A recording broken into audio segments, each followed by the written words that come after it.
সব একদিন কলিয়াবৰটো আমাৰ নগাঁও জিলাৰ অংগই আৰু মই নগাঁও জিলা কংগ্ৰেছৰ সভাপতি শ্ৰী শইকীয়া ডাঙৰীয়া আৰু ইয়াৰ পৰিয়ালবৰ্গই মোক মাতিছিলে, সেইকাৰণে আহিছোঁ। আৰু পঞ্চায়তৰ কেনেকুৱা চলিছে?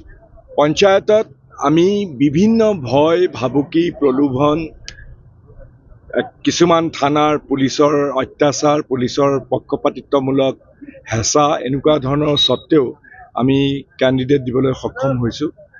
বিজেপিয়ে ভয় খাইছে, সেইকাৰণে আমাৰ বিভিন্ন ধৰণেৰে আমাক হেঁচা দি পেলাই আমাৰ মনোনয়ন পত্ৰ উঠাই দিবলৈ কিছুমানক বাধ্য কৰিলে, কিন্তু আমি সকলোৱে বৰ উদ্যমৰে সৈতে পঞ্চায়ত নিৰ্বাচনত ভাগ লৈছোঁ। আপোনাক আক্ৰমণ কৰা যিজন ইমদাদুল ইছলাম ইতিমধ্যে নগাঁৱৰ আৰক্ষী অধীক্ষকজনে সদৰি কৰিছে, তেখেতে সদ্য আপোনালোকে কংগ্ৰেছৰ পৰা বিদায় দিছিল, তেখেতে কিন্তু আপোনাক আক্ৰমণ কৰিছে। মই গম নাপাওঁ, কাৰণ মোক কোনোভাৱে কোৱা হোৱা নাই। পুলিচে যদি বিচাৰি পাইছে এইটো খুব ভাল কথা, কাৰণ তেনেকুৱা ধৰণৰ লোকৰ কংগ্ৰেছত স্থান নাই, আৰু সেইকাৰণেই সম্ভৱ কংগ্ৰেছ দলে তেওঁক বহিষ্কাৰ কৰিছিলে আগতে। কিন্তু সেই বিষয়ে মই আইনে কেনেধৰণে গতি লৈছে সেইটো মই এতিয়া গম নাপাওঁ। মই নিশ্চয় বুজি পাবলৈ চেষ্টা কৰিম ক'ত কি হৈ আছে। কিন্তু এটা ঘটনা সংঘটিত হৈছে, এই ঘটনাটো আইন শৃংখলা পৰিস্থিতিটো একেবাৰে উদঙাই দিয়ে। একেবাৰে সেইটোতো স্পষ্ট কথা, কাৰণ ভাবি চাওক,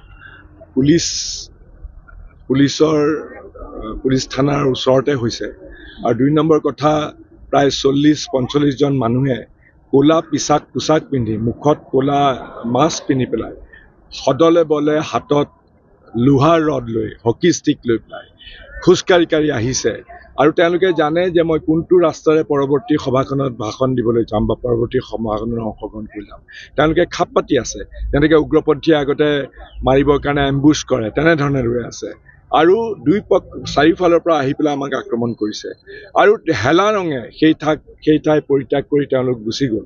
গতিকে আমি আশা কৰোঁ পুলিচে